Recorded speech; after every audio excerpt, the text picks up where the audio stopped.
The Thursday night game, I think, is much more interesting from a betting standpoint than Wednesdays, with the Panthers returning to MSG 2-2 as a minus 114 road favorite. Rangers minus 105. The total here is 5.5. Nick, I'm going to flip it over right to you because there's so much that we could go into here. I think you could use this game and this series if there were betting courses in college, or just like betting theory 101 and just learning how different people handicap different games and approach handicapping and analyzing sports. Like, this series is prime for that kind of stuff because it's been one-way traffic the past two games, and yet it's really still hard. I feel like it takes some gumption to get to the Panthers at the prices they were dealt in Florida, but does that change now? Yeah, I mean, I wasn't thrilled with betting the Panthers in the end tonight, given the way it actually went. Like, I think you have to consider, and this is obviously a point in the regular season too, is it's degrees of how bad a team is going to outplay another team. You have to expect that if you have an underdog, they're going to get outplayed to some extent. So you're always factoring that. Like, you can't take a team at like minus 200 and then if they look slightly better and lose by a goal, like, be that upset about it, right? But I thought that the Panthers, I actually wanted to lay minus 165 given how much I thought they were going to dominate the Rangers tonight. I don't think it was like the best bet ever, but I thought it was fine. Like, I don't think that game ever should have gone to overtime. And that's the point I was making after game 3, and the point I'm like sticking with here is I think the Rangers have gotten way away from where they were in the Carolina series in terms of having a good balance of like creating equal chances and with less possession. Like, we were pretty favorable to them all that series. I think we picked them in a lot of those games. You picked them, I think, 5 out of 6 games, Mike. I don't know if I think I lost on Carolina in game 1 and that was it. So like, I don't think it's like we were just picking on them then, but I thought last game and tonight, they really took it to a level of those were just full blown defensive breakdowns. Like, there's so many plays. Even 2 of the ones that Barkov bobbled, like that was a 2-on-1. If he catches the pass clean, it's in the net. Probably bobbles a breakaway. Verhaeghe still gets it. Like, there was countless breakaways and full blown breakdowns. I thought it really was just one game where it was just completely lucky to ever even get to overtime. The high danger chances were 16-6. I thought that seems very fair. The scoring chances were 43-19. Like, I think the data pretty much reflects what was going on there. I think it could have been a lot worse. So yeah, you always have to handicap for the fact that Shesterkin is just going to be ridiculously dominant. And I think that's obvious. But now when you're getting minus 115, like, I just don't think the Rangers are going to have many answers. I feel like if they were going to figure it out, we would have seen it a little more in the last 2 periods of today's game. And they're really just banking on doing the absolute most going the other way. So I'm laying it here. I think the Panthers are a good bet. The other one that I still think is kind of worth adding, and I'm kind of happy that I didn't put it out there because now that they're more likely to lose this series, the number will be better, is I still think Shesterkin to play or to win the Conn Smythe is going to be a decent number. It was plus 400 the other night when the Rangers were like plus 250 to win the cup, which I thought was absolutely absurd. Like, even an absolutely crazy run from Vincent Trocheck, I don't think he's getting the Conn Smythe almost ever. Like, I think you'd have to be just a complete idiot to vote for anyone than Shesterkin on the Rangers right now. It's so clear that he's the reason. Like, yeah, Trocheck's had some timely goals, but you just can't come up with one argument that tells me he's been anywhere near as valuable to the team as Shesterkin. So I think the Rangers have some chance of winning the cup, and I feel like that is still a decent play. And now the number should probably be a little longer given that their series price will be longer after losing game 4. So yeah, I like that. I like the Panthers in this game, but I also still actually kind of like Shesterkin. And then I also think, I know Tim likes this too, I think the under is going to be a good bet as well. I think the Rangers can tighten it up to some extent, but Florida's giving up nothing really. I think even what they have given up, like, yeah, I don't think the Rangers' goals tonight were bad by any means, but they did still just to generate the absolute most from so little time with the puck. So I think the under is also a good bet. Yeah, I think to go off Leboff's point with the handicapping 101, I flip-flopped on the Florida on game 4 all day because it just felt like even if I knew that Florida was going to outplay, New York, I was still fine with a plus money price. And I ended up I gave out the Rangers on Green Dot Daily. I ended up betting the Panthers, but it just took me all day. I'm sorry. Shows at 3:00. Sometimes you need a full that's 48 not good hours. gumbo in the business, Tim. That's that you can't do that. But hey, at one point, talking about betting 101. That's Tout 101. That's not good. No. I think this because there's a difference between what is the smart bet and like what I'm actually going to end up doing. Like, even if that's, not the smart, like, because I thought the number was Rangers all the way. Plus 140, plus 145. The killers on the power play. Shesterkin does his thing, but I still wanted to be an idiot and be like, I just think the Panthers are going to tie the series. And I don't know how you get on a show and say, I just think they're going to tie the series. That's my handicap, lay it. And I also too felt going from game 3 to game 4, it was hard to just say that the Panthers are going to do that again, because it's been the past 2 games that we've seen Florida really run away. Games 1 and 2 were a lot closer. But now that sample size is 2. And that's why I bet the Panthers already for game 5.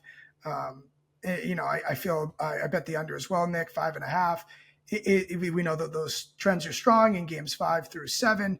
But Florida, to me tonight, the fact that now the sample size is 2 feels to me that they're going to start running away a little more with this. And again, as long as power plays exist and as long as Igor Shesterkin exists, Rangers are going to be in every game.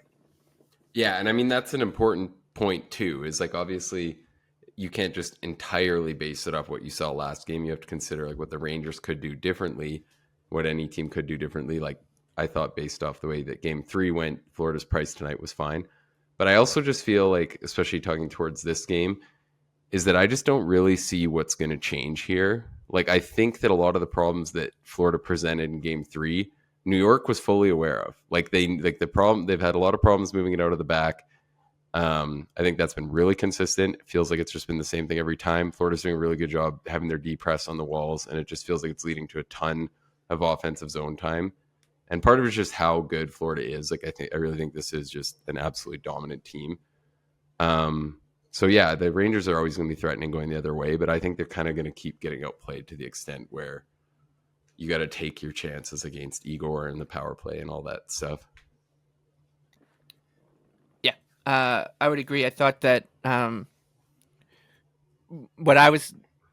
of the reason I bet the Rangers on Tuesday night was that I expected was basically that, right? I didn't expect the Rangers to look the same as they did on Sunday afternoon. I thought that their game would step up a level, and it did for 8 minutes of the first period. The first 8 minutes of the game, I thought they were okay. They get the power play goal, and they came out a different team. I thought Florida was pretty sloppy in that first. That was probably part of the problem. But so now that you've seen 2 games in a row where that's the bizarre thing, is like you look at game 3 and you look at that game and you say, man, it would be really, really hard for this exact game to play out again.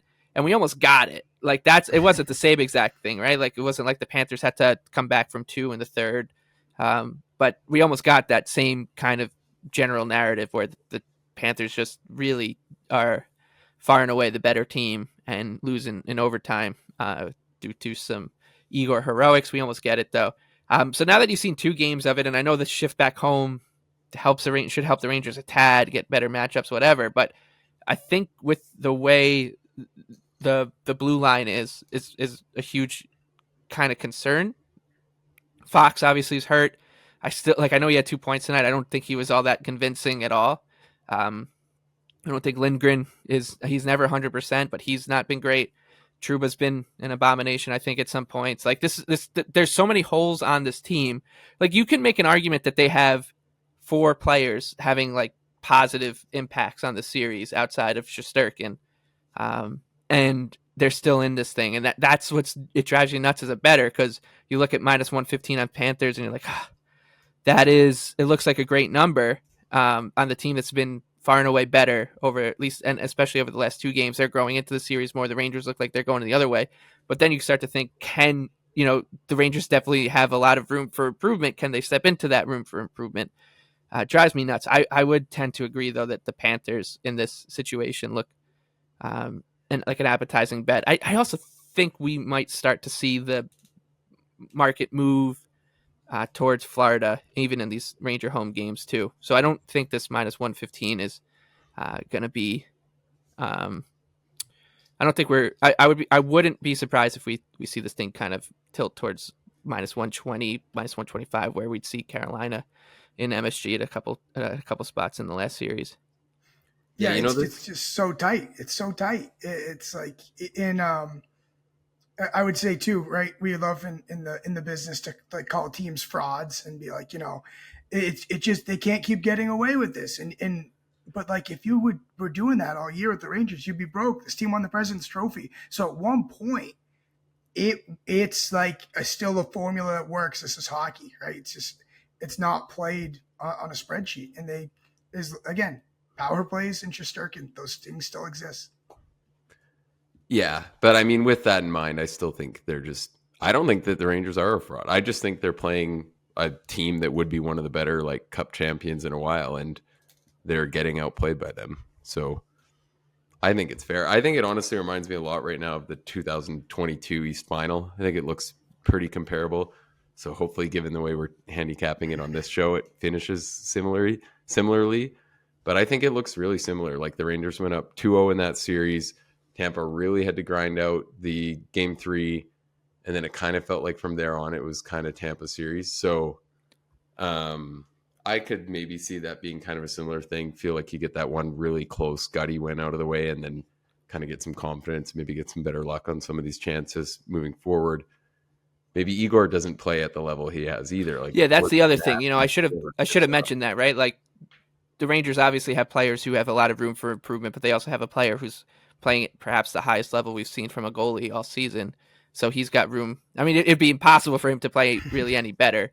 Someone was pointing out like, oh, he's only got like a 923. Like so we see goalies at like 950s in save in playoff series. I'm like, yeah, but he's got a 923 against one of the best teams in the league, if not the best team in the league, and he's facing so many quality chances. So the last 2 games, the quality's been so good. I think that's incredible. The big difference between now and that Carolina series is just I would fully side with the Rangers fans that I think that series there was a lot of games where Carolina had a lot of pointless shot attempts. And tonight there were so many good like Florida chances where watching it live you actually thought it could be a goal. Like I feel like there's so many times we were watching a game in the playoffs, you see shots coming, you never at any point get your hopes up that it's going to be a goal. And there was like 30 tonight where I, as a Panthers backer, I was like, oh, this could be it. And then still just. And a few that like were rolling, like you said, rolling off sticks or like a pass was just behind someone or they held on to the puck for just a split second too long. All right. So that is Rangers and Panthers game 5, which is Thursday night. We will record again after that one for games 5 and 6. We'll see where we're at then. That could be our last episode of the conference finals. We'll see. But before we get out of here, if you had a best bet, Nick, and I know you want to bet Kyle Oposo anytime goal scorer as your favorite bet, but I'm not going to let you do it. If you had to pick another one, what would it be? He came close. He did. Yeah, he did. Well, he owed us one after that shift that let the game get tied up. But yeah, I'm just going to go with Panthers money line in game 5 as my best bet. All right. They should have refunded Okposo backers. I think that. They should.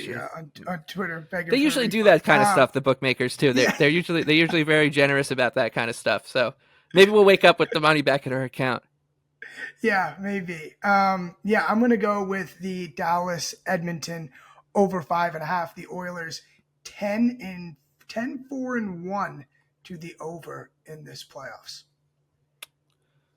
All right, I'll go with that Tyler Seguin anytime goal scorer as my favorite bet. I like that. He's been playing well. Good for him. Okay, well, that'll do it for this episode of Line Change. We'll reconvene on Thursday night. Until then, best of luck with all your bets.